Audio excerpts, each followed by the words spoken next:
AQSh Grenlandiyadagi manfaatlari yo'lida boshqa davlatlardan bahona sifatida foydalanmasin. Xitoy Tashqi ishlar vazirligi dushanba kuni Pekinda Xitoy Tashqi ishlar vazirligi vakili Qo'shma Shtatlar prezidenti Donald Trampning Washington Grenlandiyada Xitoy va Rossiya nazoratini oldini olish maqsadida orolni egallashi kerakligi haqidagi bayonotiga izoh berdi. Xitoy Tashqi ishlar vazirligi vakilining so'zlariga ko'ra, Pekinning Arktikadagi faoliyati mintaqada tinchlik, hamkorlik va barqaror rivojlanishni ta'minlashga qaratilgan hamda xalqaro huquqqa asoslangan. Barcha davlatlarning Arktikada qonun doirasida faoliyat yuritish huquqlari hurmat qilinishi lozim. Amerika Qo'shma Shtatlari boshqa davlatlarni bahona qilib, o'z manfaatlarini ko'zlamasligi kerak.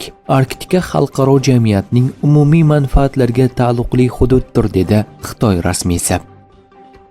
Donald Trump Venezuelaning muvaqqat prezidenti Delsi Rodriges bilan uchrashishga tayyorligini ma'lum qildi. AQSh prezidenti bu haqida jurnalistlar bilan muloqotda aytib o'tdi. Vaqti kelib buni albatta qilaman. Biz Venezuelaning hozirgi rahbariyati bilan juda yaxshi hamkorlik qilyapmiz. Hammasi qanday kechishini vaqt ko'rsatadi, dedi Oq uy rahbari uchrashuvning aniq muddatlarini aytmagan holda.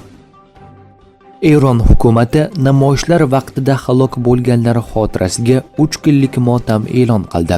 Ommaviy axborot vositalari mamlakat rasmiylariga ko'ra, norozilik namoyishlarini bostirish chog'ida huquq-tartibot organlarining 38 nafar xodimi halok bo'lgan. Hukumat AQSh va sionistik rejimga qarshi milliy qarshilikda jon bergan shahidlar xotirasiga 3 kunlik motam e'lon qilganini ma'lum qilgan.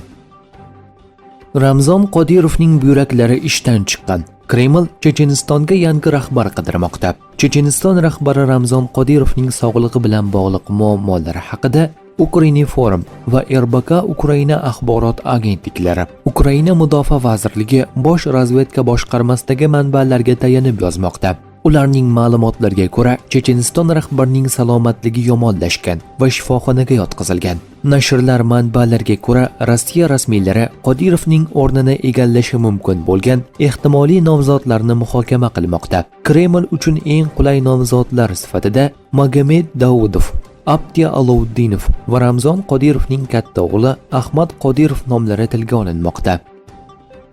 Bloomberg Starmer va Makronning rejasi Yevropaning zaifligini ko'rsatmoqda. Buyuk Britaniya bosh vaziri Keir Starmer va Fransiya prezidenti Emmanuel Macron tinchlik o'rnatilsa, Ukrainaga 15 mingga yaqin harbiy yuborishni va'da qilgan. Bloomberg xabariga ko'ra, avvalroq Britaniya 64 ming kishilik koalitsiya tarkibida 10 ming nafar harbiy yuborish variantini taklif qilgan. Ammo rotatsiya hisobiga ko'ra 30 ming kishini talab qilishi ma'lum bo'lgan.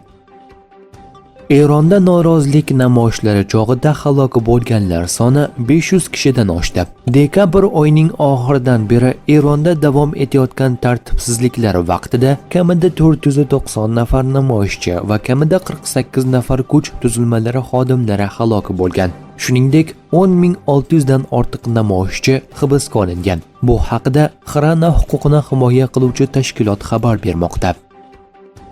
Trump o'zi Venezuela prezidenti vazifasini bajaruvchi sifatida ko'rsatilgan rasmni e'lon qildi. Qo'shma Shtatlarning amaldagi prezidenti ijtimoiy tarmoqlardagi sahifasida u Venezuela prezidenti vazifasini bajaruvchi sifatida ko'rsatilgan hazil surat aks etgan postni joyladi. Rasm Donald Trumpning Wikipediyadagi tarjimai holi ko'rinishda yasalgan bo'lib, unda Trump Qo'shma Shtatlarning 45 va 47-prezidenti, shuningdek 2026-yil yanvaridan Venezuela prezidenti vazifasini bajaruvchi sifatida qayd etilgan.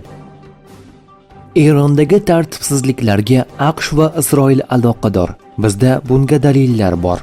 Eron tashqi ishlar vaziri Abbos Aroqchi bu haqida xorijiy mamlakatlar elchilari bilan uchrashuvda ma'lum qildi, deb xabar bermoqda Iran International.